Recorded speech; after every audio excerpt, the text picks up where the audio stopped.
اللہ کریم نے محبوب جیسا دوسرا بنایا ہی کوئی نہیں۔ سمجھنی ہے بات آپ نے۔ حضور میں شک کوئی نہیں پر ابو جہل نے شک کیا، نبی پاک میں شک کوئی نہیں پر ابو لہب نے شک کیا، حضور میں شک کوئی نہیں پر عتبہ عتیبہ شیبہ ان کا شک آخر تک نہیں گیا، حالانکہ حضور میں کوئی شک دور کرانے بھی آئے تو شک نہیں گیا، ایک دفعہ نہیں کئی دفعہ، درجنوں دفعہ، بیسیوں دفعہ۔ ایک ابو جہل کو لے لیں، دماغ میں شک تھا حالانکہ حضور میں کوئی شک نہیں۔ ایک دن آ کے کہنے لگا کہ بتائیے میری مٹھی میں کیا ہے، تو نبی پاک صلی اللہ تعالی علیہ وسلم نے فرمایا اگر میں نے بتا دیا، کہنے لگا اگر آپ نے بتا دیا تو میں کلمہ پڑھ لوں گا۔ حضور نے فرمایا میں نے بتا دینا ہے پر تو نے کوئی نہیں پڑھنا، میں بتا دینا ہے۔ کہا بتائیے، تو حضور نے فرمایا چل سودا کر لیتے ہیں، اگر جو تیری مٹھی میں ہے وہی بتا دے پھر تیرا کیا خیال ہے؟ تو نبی پاک صلی اللہ تعالی علیہ وسلم نے کہا کیا بھئی ابو جہل کی مٹھی میں؟ تو اس کی مٹھی میں کنکر تھے، کنکروں نے کلمہ پڑھنا شروع کر دیا۔ جب کنکروں نے کلمہ پڑھا، پتھر تھے وہ، انہوں نے کلمہ پڑھا، ابو جہل نے وہ کنکر زمین پہ پھینک کے کہنے لگا اوہو تیرا جادو تو پتھروں پہاڑوں پہ بھی چلتا ہے۔ اب جملہ کہنے لگا ہوں سمجھ لینا، ابو جہل گوشت کا آدمی تھا، کنکر پتھر تھے، پتھر کلمہ پڑھ گئے، گوشت پوشت کا آدمی تھا پر کلمہ کیونکہ یہاں کیا تھا شک، اس نے آگے نہیں بڑھنے دیا، گوشت پوشت کا شخص ہو کے پتھروں سے آگے نکل نبی پاک صلی اللہ علیہ وسلم کی خدمت میں آیا۔ بلکہ وہ جو یہودی والی روایت ہے اس کے پس منظر میں بھی بعض محدثین نے لکھا ہے، اس کو بھی اسی نے بھیجا، کہنے لگا جاؤ نبی پاک سے جا کے کہو اگر وہ درخت آپ کا کلمہ پڑھے تو میں بھی پڑھ لوں گا۔ درخت، اب درخت ہوتے تو جاندار ہیں پر کلمے تو کوئی نہیں نہ پڑھتے، درخت سے بھی تو انسانوں سے کلمہ پڑھنے کی بات، اگر درخت پڑھے تو میں پڑھ لوں گا۔ نبی پاک صلی اللہ علیہ وسلم دور بیٹھے تھے، درخت دور تھا، اور امام سیوطی علیہ رحمہ نے لکھا ہے درخت بھی کیکر کا تھا۔ نبی پاک صلی اللہ علیہ وسلم نے فرمایا اس یہودی سے کہ تو جا کے درخت کو کہہ کہ تجھے نبی پاک بلاتے ہیں۔ فرمایا میں گیا تو پھر تم نے کہنا جادو کر کے بلایا ہے۔ احتیاط بھی کی، ہر چیز آنکھوں کے سامنے رکھی، تو جا کے کہہ کہ تجھے بلاتے ہیں۔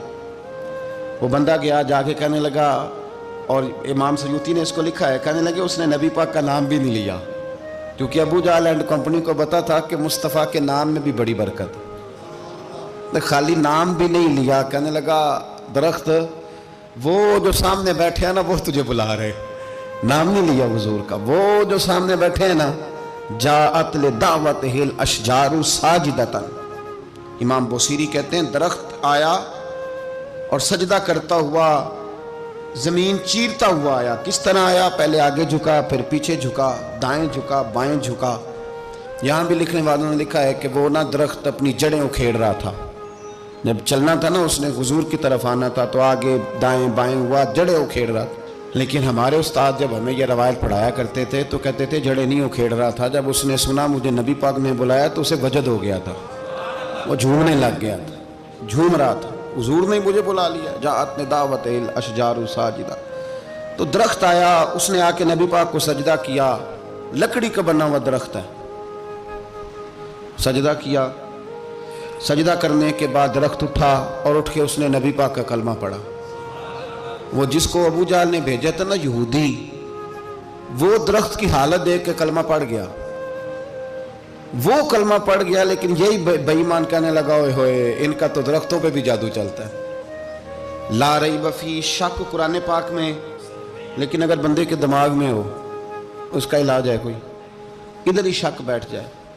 میں سادی مثال دیتا ہوں کہ سامنے دیوار صاف ہو لیکن گرد اگر آئینے پہ پڑی ہو، دیوار صاف کرنی چاہیے کہ اینک کا شیشہ صاف کرنا چاہیے؟ ساری زندگی لوگ دیوار صاف کرتے گزار دیتے، ساری زندگی تراش خراش کرتے گزار، اپنی مرضی کی پینٹنگ کرتے گزار دیتے ہیں، پر اپنی آنکھ کی پتلی صاف نہیں کرتے، آنکھ کی پتلی صاف نہیں کرتے۔ کسی نے حضرت رومی سے کہا تھا حضور دنیا میں کوئی اچھا ملتا نہیں، فرمانے لگے تھوڑا رونا شروع کر تاکہ تیری پتلیاں وضو کر لیں، وضو کر لیں، وہ انہیں پتہ چل جائے کہ کتنے صاف ستھرے لوگ دنیا میں پائے جاتے ہیں۔ تو بھائی شک، ابو جہل پھر آ گیا، کہنے لگا اگر آپ چاند کے 2 ٹکڑے کر دیں تو میں کلمہ پڑھنے کو تیار ہوں۔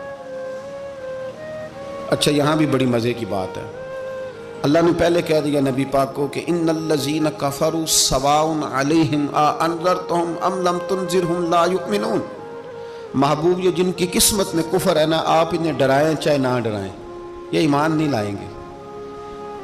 کنکروں نے بھی کلمہ پڑھ لیا، درختوں نے بھی پڑھ لیا، سارا کچھ ہو گیا، اور اللہ نے بھی کہہ دیا کہ محبوب اس بے ایمان نے کلمہ نہیں پڑھنا، پر حضور نے فرمایا یہ پڑھے نہ پڑھے ہم نے میدان نہیں چھوڑنا، جتنی دفعہ آئے گا نا ہم اسے ضرور معجزہ دکھائیں گے، جتنی دفعہ آئے گا ہم کیوں میدان چھوڑیں۔ آگے کہنے لگا جی اگر چاند کے 2 ٹکڑے کر دیں تو اقتربت الساعۃ وانشق القمر، تو نبی پاک صلی اللہ علیہ وسلم نے انگلی کا اشارہ کیا، چاند 2 حصوں میں بٹا۔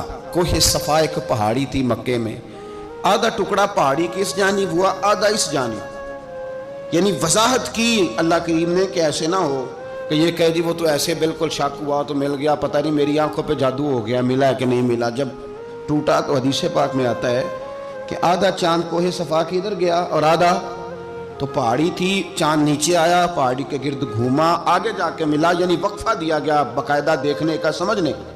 پوری دنیا میں جتنے لوگ اس وقت چاند دیکھ رہے تھے، ہندوستان تک روایتوں میں ملتا ہے کہ لوگوں نے گواہی دی کہ ہم نے چاند ٹوٹتے دیکھا ہے۔ زمانہ مان گیا، لوگوں کی چیخیں نکل گئیں، لوگ قدموں میں گر گئے، پر وہ جس کے دماغ میں شک تھا نا وہ نہیں مانا۔ شجر و حجر پہچان گئے پر انسان کی نظروں میں شک ہی رہا۔ دنیا میں سب سے مجبور، کمزور، بزدل، کم فہم بندہ وہ ہے جس کے دماغ میں شک ہے، سب سے کم فہم آدمی، اس کی فراست روحانیہ زیرو ہے، وہ ایک ناکام شخص ہے، اس کو کسی پہ بھی شک پڑ جائے، کسی پہ بھی۔ ہم نے دیکھا ہے جو عورت اپنے مرد پہ شک کرنے لگ جاتی ہے اس گھر کا کوئی علاج ہی نہیں ہوتا۔ جو شکوہ کرتی ہے روٹی کا، پیسوں کا، وہ کسی دور میں مسئلہ اس کا حل ہو جاتا ہے۔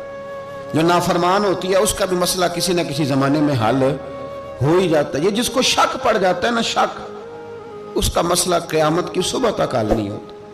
اگر مرد کو شک پڑ جائے اس کا مسئلہ بھی کبھی زندگی میں دوبارہ حل، یاد رکھ۔